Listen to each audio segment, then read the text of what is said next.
kase ni mu akotene dia na Ghana mampani ade nani atwiremu ewo Mali abonten so Saso ene bekwa kopie mu ya de galamse hu nsensem mpanimfo aso eye nkofo bi empa ichi Ghana mampani a obedi akonwa ni twa mu metwere ex-president Nana Adodankwa Ekufu Ado odi edwuma bi atu egu akwan mu nanso enwuma no wanwie eno na health minister abeka nsem yenu miensem bi ababefa ho Oman san da hene kopie mu mo rahyebeje fie di oman no akommer sika no kotu eja ensem bi kan semi ho na miniminu aba yeje kase yeje penny se de enwure no nsia kase no ebro mesra we say ene akwakoye Tuesday yi die nyame ya adoma Wednesday Thursday ye de ni betwemu ewo Apam fie so twemu rescue junction ne abebo mpaye den pa asafui ene akukuru ye ba abre bia ye betena fidi kase esu bia no wono moda romanti ene ye de enwure no nsia kase no ye nya no ebetena efidi kase esu enu ti na abre bia ya ne ye ka twere we say bomodi ane fe wani etwemu ewo Apam fie na nyankopon ebenam the mission school chi so ama won so wo ha ne wa mane wa bebre se kodan na bia atena wo so ache bia no nyankopon ebenam ne so ama won so wo ha no eto etwa bomodi na hwehwe ye twa kwan ewo so tiom rescue junction so tiom rescue junction e bia na wo ba na ofurachire e na eba na pese ofren penifo e ma wo mo ekyerechire wo akwan ne dia bomodi na tim penifo ahoma ewo 0249669993 0249669993 now ni empenifo enni dwuma ye de kase mu chiami e de ameje so e ye ka chire nua nana ya Sikapa mini aba nana ama Fordjour ye mbora ensem no ankasa enchiremu ya hyase ewo ensem no emu Ghana mampani akakopie mu ewo eye Nigeria na oman Ghana timemufo a ewo Nigeria montene eso abomodin aso penimu yie papapa wo bra obepie mu ewo ho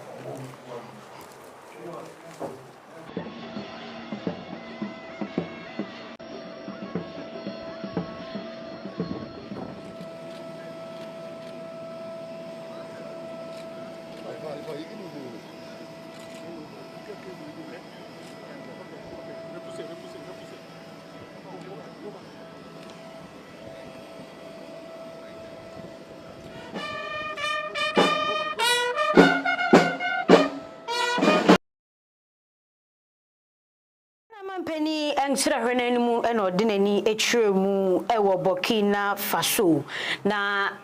etimemufo wo ho eje no wo fe so sei ena wo mo eje na baba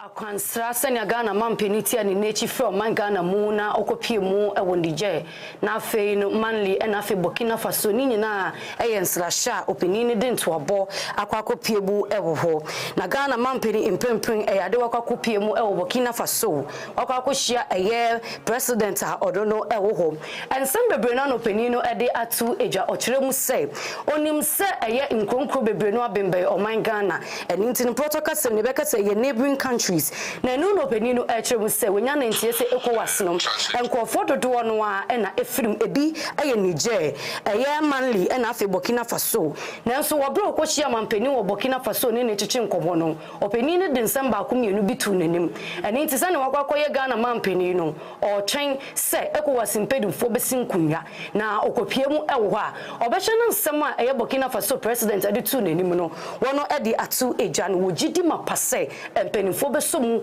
na afei wono aboa ma eye yehye awodro no eso no womo ama bambo ho nsem no etumi akoso tare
Mampeni any impenifo chiche enkomo meche eye Burkina Faso president chiche enkomo no opedi no sanso editu just say Burkina Faso ene Ghana omo te sesre ene abasa o edan we na we so adan we ene nti no enkoba ne se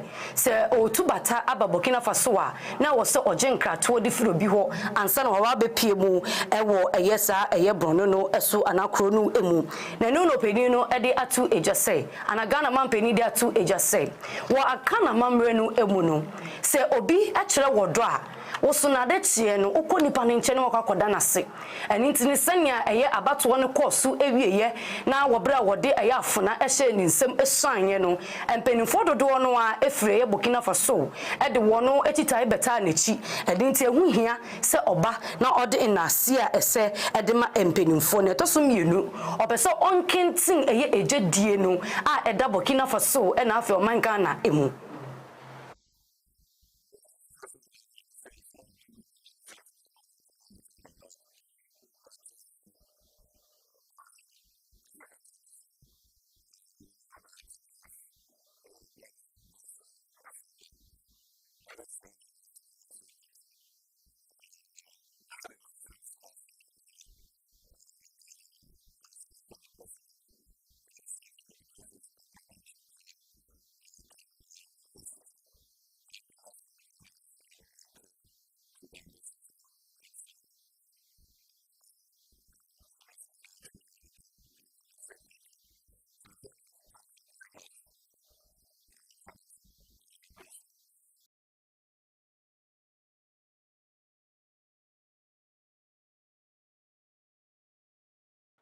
wasansra hwani mu na Ghana mampeni edi nsembi etudwa wabro kopie mu ewo Burkina Faso asema waka nyina ne se de omakwakoye enuafo yi de omobehwe ama bibia adeda na akwan so na emom omobehwe ama se de nkitahudi a wo mu di no embehwe mu kena ama nkitahudi a omanya no emu ebeye den ankasa afi so osanso kire mu se ohwe ama enwuma abane mayimu ama afi so de wose oman no eye efa enyuma samu de ohwe ama bibia aye kama na afei so sede ebeya koba ne se obi ede niama efri Burkina eba enkonko ya twetwemantam bia nti no oni empanifo ebetena se na afei omode ekwan bibia atoto na akwan mu se ne ebeya obi ode niama efri Burkina ede ba Ghana mamu a enkonko ya twetwemantam bia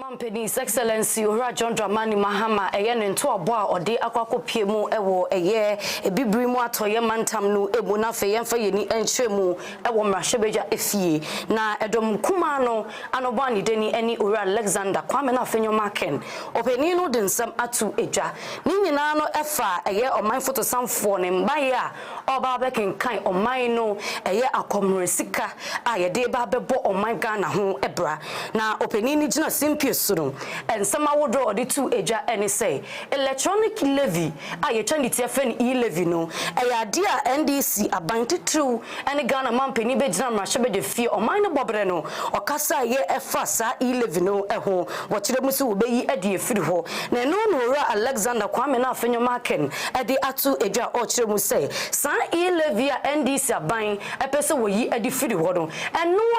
and a Ghana yana 4 feeder now watch your baba kwa esi ya wada seat match a oman Ghana nya infinhye eduesia enwoche no saa sika ni bia na wodidi saa afofida no. The president could not single out any policy initiative that had been introduced by the MPP and implemented successfully. He was even in a hurry to claim credit for a budget he came to meet, which budget is enabling him to manage the economy. Since he came, Mr. Speaker, the very taxes that he used, he said Ghanaians were suffering from the payment of e-levy and other taxes. These are the revenues that they are using to celebrate the Independence Day. The revenues from these taxes are the ones that the government is using to fuel its cars. In fact, all expenses that are being made in this administration are as a result of revenues from the very taxes you are complaining about.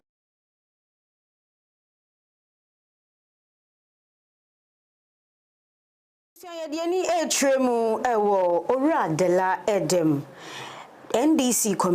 communication member or the NSMB Ababetu Jawabra Honorable Afenyomakin Ekasewi na an opening so Nsroma show so credit to UTV. And I watch mu say and some opening can on cry no join one tiasi. Ade wo pese Antonio Mumfre na ase said ase attention na wo pema Ghana for ase twitwiman ase I don't know me hu se na emesia ka no opening kire mu a de wo ye de Afenyomakin eye no oyama na broso nanka ye wono pa enanka na ban are ewo power enka wono enko betenase ama na ye te se afidia ba betoso ansana wa trinity aba beka ensembi na ne Afenyomakin honorable Afenyomakin eka no ora de let them say wo dwene ho kra onti ase yendi birthday wa bra oba school fees wunya ntia ye no yendi birthday nti ompene nti we spent only 2 million 1.5 million Ghana cedis on the celebration of the in our 68th independence. Nti ye see a bo omampen joma ma baso se sika 20 million ye twa to o se fendi birthday independence day na wo yi mu 1.5 million pe ne de day no ka krebi esi e bona baso enti so obi begina o ka say ye di yi levy sika ye di yi levy ye be ye firi wo enti ye yi firi wo ye be ye firi wo enti ye ba ye sika e wo ho kakra bi e wo ho no eno ne ye de manage kakra ye de manage meeting so obi ase no test me say ya bob business 67 billion e wa hi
MPP aban no wono efirase bia no obebo modern na wodini nyina no abewieye na wo kiremu a enkofo dodo no a kasa de fa ho se eye ayaresa bia hodo bebre no na eye nkane mampani epa ho entima wo bra ofri eye abenje kunwa no so akọ na eno na mpanifo de atu eja se nia opa ho ntima eye baako enu mpo no akade enim a wodidi juma eni ntino pani no de atu eja o kiremu se wode ose ebeye oyo na fo wode nyoma toto na kwanso aboa amasa eye agenda ni nyina na project awodo ya yaresabia na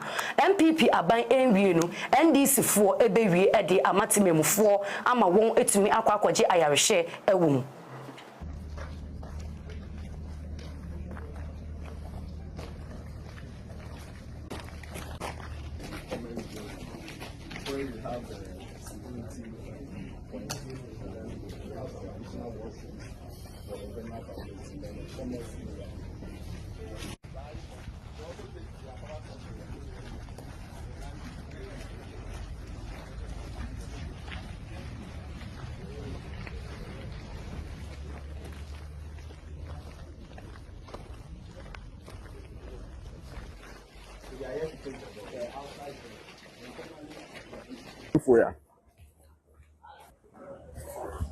Maybe we can go inside for you to have a look.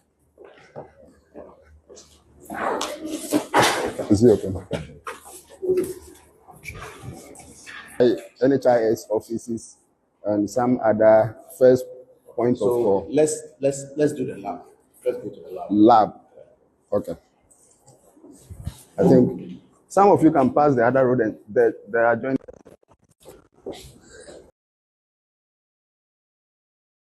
Wasansem na mu na osmafo a wohwe apamudin so owura kwabena akando ode ensem esa tutudwa wabra ode nani ekopie mu ewo begro abonten so no opani ni kiremu a wo sa njuma ye na dodankwa ekufu adomekire Ghana mampani a wabetwa mu wodwuma wasa nka oye agenda 111 no utimi hu se eniema bebre na wamfa ntoto na akwan mu emu hasipiti sawoja no ehye efuo mu baabi ema ne emfu tisi akoye se efu amana akoye emfuo mu aha eno nti no opani ni kire mu se sisi ya omone kasei sika wo behia omudi beye sa adwuma ni nyina sika $1 million $9 million na de baga na sikemu a 14 million Ghana cedis na omu ehia omu de beye adwuma ni nyina amana SCP na esita First of its kind Adona, the iconic Adona Park. And this particular project, you see, completing the project is one thing, and paying for the project to become the property of the state is another thing. As we speak, we need to cough not less than $9 million for this particular project. $9 million, which is about 140 million Ghana cedis. And if you say a hospital is in operation, hospital is not just the brick and mortar. And that is the more reason why, if you recall, I was requesting to see certain departments. Take me to the lab, take me to the theater, take me to this place to see. You cannot commission a project without hospital equipment being installed. And you can see the installation of the equipment is less than 10%. You saw it for yourself. And we need this facility alone, minimum, we need not less than 300 people before we can start work.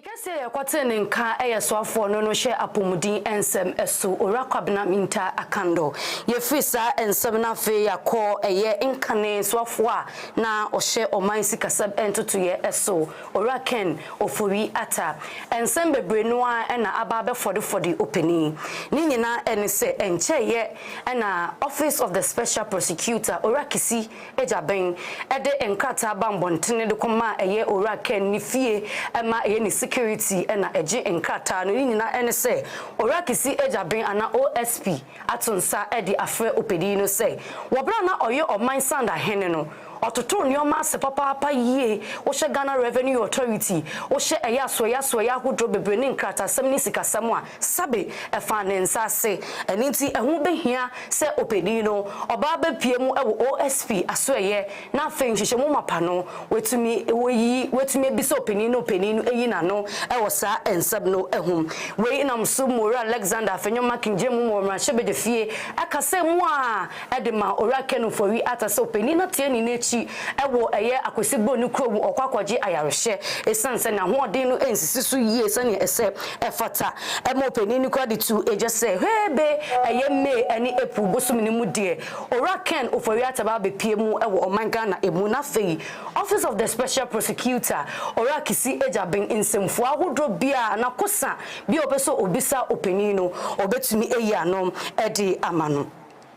Yada sorry dia na tese ora kedo for we ata ekuchire nsem bebre no a e de ba beti ni social media handle na ne nsem a okin na ene say enye say ensem a OSP kan so hia no nya de on pese obebo na emum eyayarehye e na oje ayarehye ntini se owie obeba na emum no ono die no nim se sa asoye na nka oda no na oye oman photo samfo no ono de no osom ne man oye niam nyina de ma ne man na onim nyensem a akwakosi a sa nsem yina ebobo edi free ho eba se ewo so obepie mu ewo mo asoye na enso sani akwakoye eye afia ye di sabe eya ade obeba esanse yese seke bi ma minke bi obi nti biribi ase a ewo se ye friend pa no ye toto na no ohun fi ewo nsem mu ana eja ye jao ama wako eni nti ni aye die eya ade oba bepie mu ewo man no ebu na fe no enhyehyem ni nsem bi sa hodro bia Office of the Special Prosecutor orekisi eja bi mpese obisa no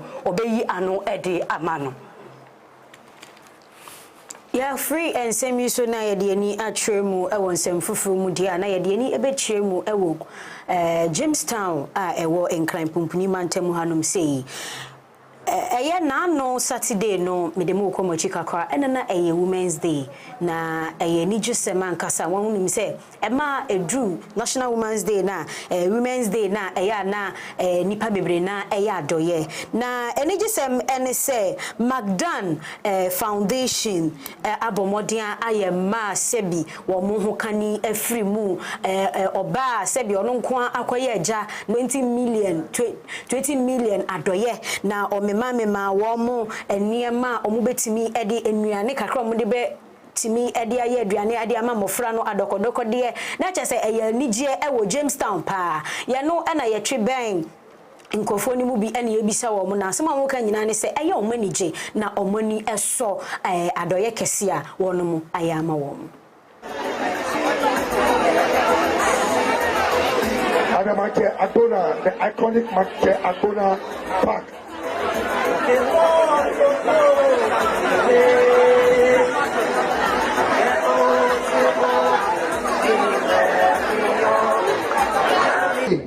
Ona kokoko si kati okunafo ti bono ye bi kati ote sami mene ye shibami kote sami mene ye shibami wondaleshi ake eto wawale nche wo kunafo mi ne kan wu me enyu egbo nye bi fo no na me banye support mi kan bi eke ahin no nu ma jole ni ale wala sekele ni ale shikon wale nwe wale wasa fi be na hwele wo fe na kan di nu ma jole efe la agbo nutumo papa na ejense yo wani modern cha wo lo obon ne cha no na efe fe boni po hie kan ya ke kunafo ame hie kan no alo wo hie kan no ake no konike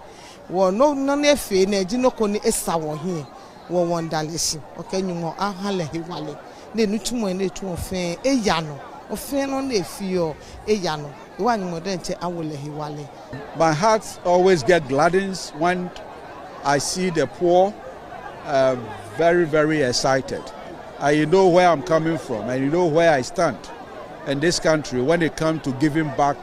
to Madagana and to the various communities. Magdan had been doing CSR for the past 20 years. This is not new. You know the areas that we support. It's difficult. The life is difficult, the system is difficult, the economy is difficult. Widows are one forgotten people in this country. So if you ask me, I'm very excited to be here to celebrate the whole day with them.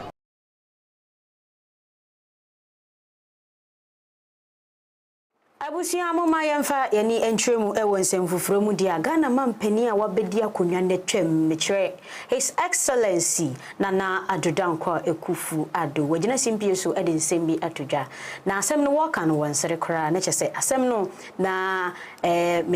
minka ne se eye na rebosem cause losing a father enya na eho ahomete abusia ye nyina ye nim se Ghana hanum sei nkrofo nsia ene gina ye ema Ghana nya ye fa hodie obechebi lamte akwoje ena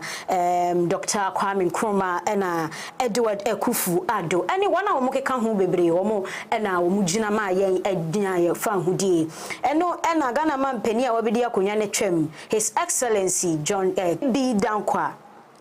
wono enya se bia Otrema Debi Dankwa or the Nimoja eto hono mankasa na oboa said ye Ghana ye benya ye fa hudie enuntino this was the time was a Ghana ye tumi ehune say the big six omudi omonkwa eto ho eje nkwano eje Ghana man emaye. Dankwa pursued right, freedom and justice and campaigned for development on all fronts in the Gold Coast. In his books, in his speeches to the many youth clubs and societies in the Gold Coast, as a legislator, as an opposition leader, and as a detainee in prison without trial, losing his life in a fight for justice and the liberties, freedoms, and rights of the Ghanaian people. After his death, an array of accomplished Ghanaians and dignitaries from all over the world honored his memory in a book of tributes, a precursor of sorts to the compendium we are launching today. His championing of the cause of freedom and the cause of human and civil liberties under the rule of law. Dankwa was at heart truly a liberal humanist. He believed the right conditions had to be prevailed for every single Ghanaian to thrive and achieve their full potential. He abhorred socialism and believed socialist exertions were at variance with capitalism, thereby stifling the rapid development of Ghana. Despite the breadth and depth of Dr. Dankwa's contribution to the development of Ghana, his name continues to elicit needless controversy in depth.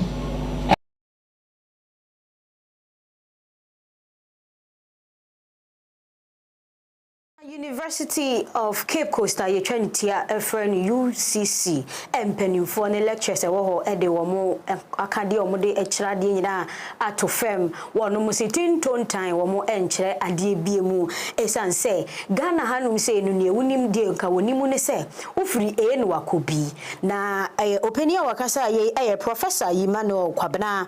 Asian na openi chirema afidie omo ede omo nkrata atofem esanse ye free 1 ne akotu na omo pesenka omo bomodia promote ekọ professors nanso omo de krata akwa nanso aban ne mpanifo no omo nya hwe emfa ho eno nti no womo de krata ene omo kade nyina omo de kirade nyina agufam enya de se wono mo sorry akirade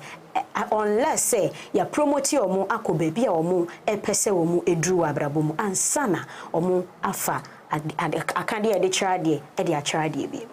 we have just done a withdrawal of teaching service,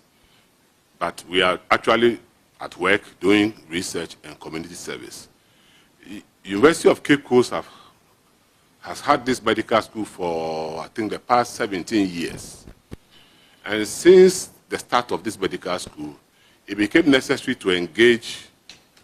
faculties who are medical practitioners to teach at the clinical levels.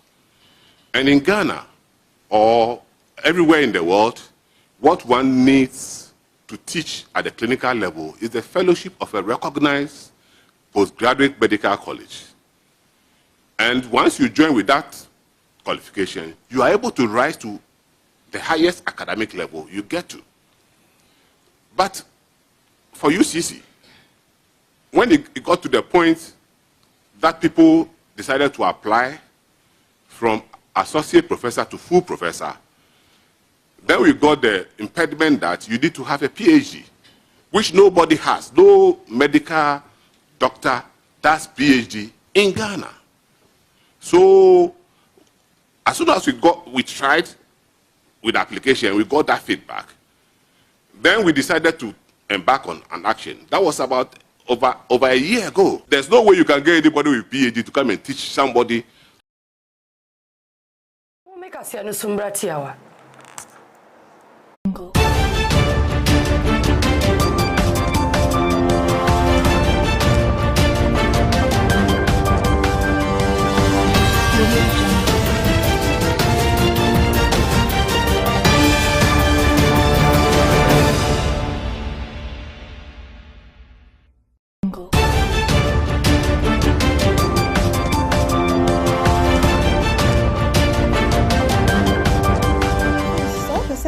Pani Ajima Eshia, Ubetumi Abeshiano Ewo Apam Fie Sotium Rescue Point Junction, Yawada Anopebia, Wabra Abo Anopanon Son, Name Enam so Edini Ye Juma, Ebompaya Emordin Edijina Mema Efe and Bonsam Empuchirimu. Afeiso, Kwesia Debia Anopanso, Yeshia Ewo Apam Fie, na Kwesiada no Eye 2 service. First service no Esha se Anopa 7, na Afeiso second service no so Asha se 9:30 AM. Na sa Uba Ebeshia Nyame Akwa. Nyame enam no so ema wo enkyerɛkyerɛ a ɛsesa abrabo ene hyebre na afei enam nyame ahoɔden ene mitumi so ama wate nkwagyasɛm a ɛbɛsesa wo abrabo ene nti ye hwe enim si ye ne obehia yawada ene kwasi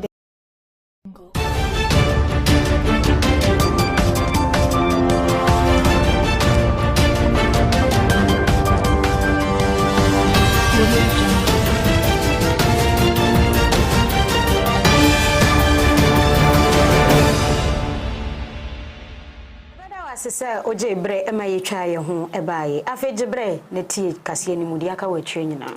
Yabatua and Sabine so ede amaodia ne yebeko Center for Public Awareness and Opinion. Empenufo atro eye nkata no wodi petition ede akwa akoma eye Commission on Human Rights and Administrative Justice eye strage empenufo ni nyina ede se wokyeremu a omampanin dada na nado danko ekufu ado eye National Cathedral ho nsensem no eye foundation a woto ya na wofura sese woye no opedi no akose eye financial loss to the state na kire se wabo mine from pa e wo sikasem entoto ye eho eniti ehu behia se empanifo bebo won akwanya na afi wono akwakotabiri owura na inka ne mampani na nado dankwa ekufu ado no wono atoto na no efa eye sikechichiri dia okuchiri ye ede hye eye National Cathedral no emu wo kire mu se wobra na Ghana mampani ye to aba no ewie ye mu pani ni bedi oman no eso no o hye Awurade bo se eye ade ase odi nkudumu a obekukuru eye asoridan kese ade esi wote se moziremifo eya won nyina wo kohye mu bebi faako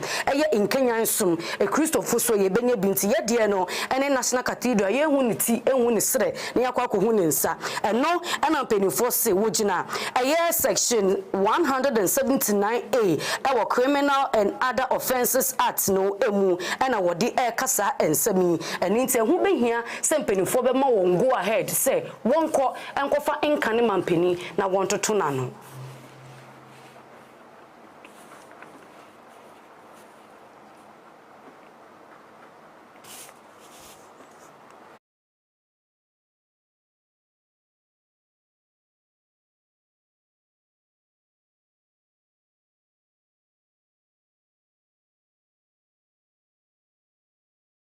na yani tia se ena yede oman photosem no nyina mekye oman sikasem no openi ede openi no openi ko fa ni say Dr. Case Lato Force na Michelle Dr. Case Lato Force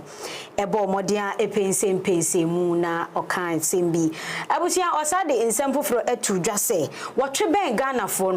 do na ene kasa eye omo a omo ye pharmacist omo ede ensem bi ababetu dwase since 2003 sorry ebesi samre womo akatua no emada openini kiremu a wasane wode ensem ni nyina ababetudwa no omo behwe na yetua womo nyina eka. The Speaker,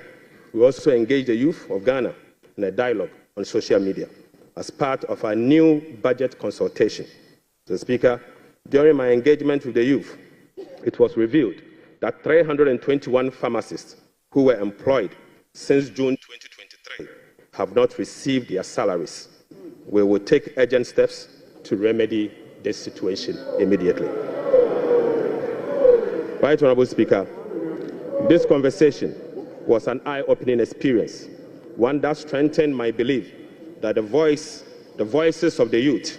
matter in designing policies that directly and indirectly impact their lives and future. ejina oman sanda hene Dr. Kesa Latoba Force on one sanso yemra shebedweni de majumaku enyane siam na openi no kopie mu de oman no akomre sika meche 2025 budget no de ko tu ejanom ensem bebre no na waka de afa ho o kire mu se MPP NDC aban wobra na wo bontoa wo eye afia ba besen kwa bato no emu no wode tu ejasa wo ba electronic levy VAT and afi betting tax awodro ni nyina no wobeyi edi efiri ho you wode ose ayoyo edi to peni ni be piem wo mra shebede fie no osansi so wobra na okenkan oman akomre sika no meche 2025 budget no na o kire mu se eyade wodo eba beyi betting tax no edi efiri ho electronic levy ye e-levy no wobeyi edi efiri ho motor insurance and afi VAT no wobeyi ni nyina no edi efiri ho sane ebeboa ama oman no etumi akonkan. Despite our commitment to increase the non-oil tax revenue by 0.6%, we have programmed the following nuisance taxes for removal in line with our manifesto promise. Mr. Speaker, we will abolish the 10% withholding tax on winning from lottery, otherwise known as the betting tax. Mr. Speaker, we will abolish the electronic transfer levy, e-levy, of 1%.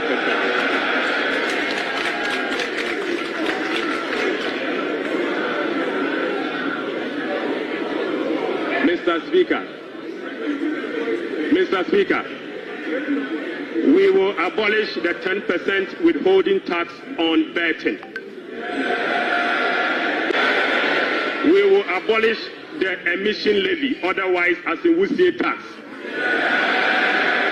We will abolish the VAT on motor vehicle insurance policy. Mr. Speaker, we will abolish the 1.5% withholding tax on unprocessed gold by small-scale miners.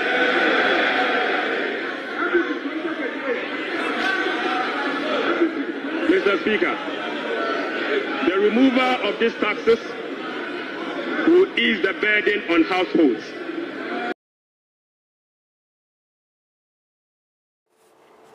Ebusia yedieni ebetremu was Speaker of Parliament Alban Sumanagbagben asieye openia okasa ewo mrahye bedwafie osanso eyechiamehene ode ensembi ababetu dwa na nisema woka nyina ne se Ghana mampani hye bose oba bedia kunwa na ema ontoto ema se kura na no na opani na eka se ye speaker eka se wadi Ghana mampani ho ya yie pa esan se wo hwe se de o appoint every ni ministers na ema ewomu kume bi ema ewom kura enu 30% na we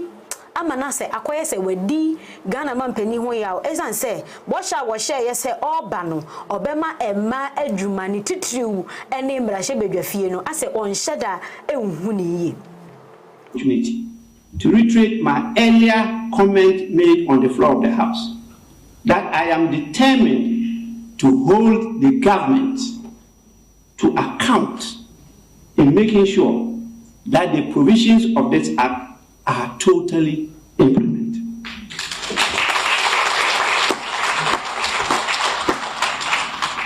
And so I'm using this platform to call the attention of the government and all stakeholders to pay close attention to the provisions of the Act, particularly Section 14(2), which provides that, and I quote, "The President shall ensure the progressive achievement of the gender equity targets set out in the first schedule in making appointments to the following: A, ministerial positions; B, the Council of State; C, the independent constitutional bodies; D, governing bodies of state institutions." kwantam no emu nature se seshi akontomra mrashabedwani a ewo ho ani orapayos kwame openi no edi aposifo enim ama won nsa kwakoso won asabi wotufo megudie mfambra kwan eso na wo se nsuro wo mpotem wo no ade a aposifo akwakoche won ni nyina ene se orapayos chiremu a sukula ewo ho impedifo edi 2 days automatic media abre won na ndefua mienu se mpenifo amfa nioma antototo na kwemu ade obetututu sukusu esanse insu a wono edidi djuma ewo ho no ade a enkofofo kuntuna ase na wo etu fumegudie no ewo mu aninti 2 weeks mu na mpenifo ede ma wo meche Ghana Education Service wono ede ama Akontomra district mpenifo se won hwese fumegudie galamse no wo bepe anupumesibre wo bra mpenifo di 2 edwa no wo kire mu se dani den na so wo yese wo kwakotu galamse yes no so esa na enkofo bia fa kuntura ase no won akwakoyi won asutere na wo edi aposifo ene mrashobedwafo no nya ade a woto nsa ede fro bia wanka se wododo mu ena wo kwache sa enkofo no asisie no wodo won akwakogina Western North Regional Police Command no ewo sesi yoso na embra ene won kwakodi eninti wo ye nhyehyemu no wonya winu ebi lighter ena afe no chamfine machine ene nyoma hodo bebre no ama sisie die wo aposifo akache Every sansem so na efe ni entremu ewo broni fita kromu Canada bontenso Prime Minister Mark Kanim nyame ayadom amayasue ni in openi no ensema odi tudwa nyina ne se wono de wo kan sisu dua se Canada na there's no way say Canada ebeye part of Africa.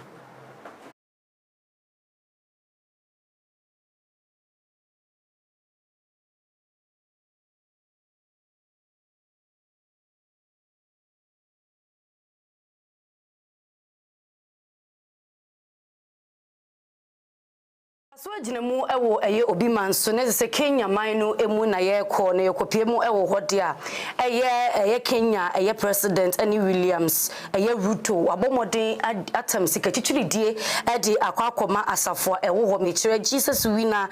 ministry na sika ode koma wo no esom 20 million na no na timemufo chire mu se won kro wonya bindi won sika na mpenifo agege no wode akwakoma asafo no won tiase nda entiase china eni to ye chire pa ena wo ye ewa sorry dan nani mananko wo chense sofopon no ebepie ede afiri wona afi ne wode beyado no wode aye no nenso ade aposifo asrafo bo modin so nenu ano a wone nsemchofo chichenkomo no wo kire mu sanya ade obeja asasem wi manaka ende ene eche obesanso asim ababion.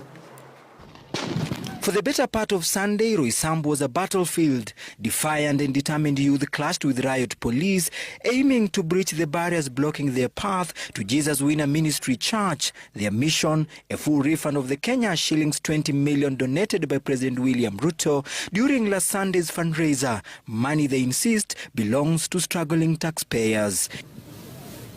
A tense standoff turned into all-out chaos as hundreds of police officers moved to block the surging protesters. Defiant and unyielding, the crowd pelted stones, forcing police to retaliate with valleys of tear gas. Undeterred, the protesters seized key roads, including Thika Road, bringing traffic to a standstill. And I'm here because our money as a country is being used wrongly. Why are we having 20 million being given to a single church and we have kids suffering, not eating? Why are we having 100 million being given to a church while we're having universities being defunded? Under the watchful eyes of hundreds of heavily deployed police officers, both in uniform and plain clothes, Bejina Kenya ensamno esona fe ya de kase no esi ekunya no yentena so enche sanse free so dwumede foforo etua eso eba ne sadia na ye de na sini nyina no ema Apam Global Church asafo no wona dani de nyina se wunye se ya no awo ne yete kase so anekunye so ene kasamfoni sini ye wesa kase no ede amawa na sini nyina no ekọ ede ama eye asafo no esanse obade ayadom eye ende Tuesday ode achenya mpa echen ukuada ode che ne ya wada so koso dia obeka che wonua na wonua so aka kire obi na obi so aka kire obi na ye nyina na ba bepie mu ewo ha esan se oje no eni kwanse nipa ba akopɛ efa ye nyina no ye mfa na mboa ma ye fie ni anamuntu abrabɔ no asetena no awawe no ejuma no entumi entumpon se ne ese efata eba ne sa de na so chem rescue point na tena kese no ebutu eni tim frempenu 4 ewo 0540378282 0540378282 ana 0249 669993 0249 669993 na oni mpenu 4 achichi me ntwa wa no unim say ni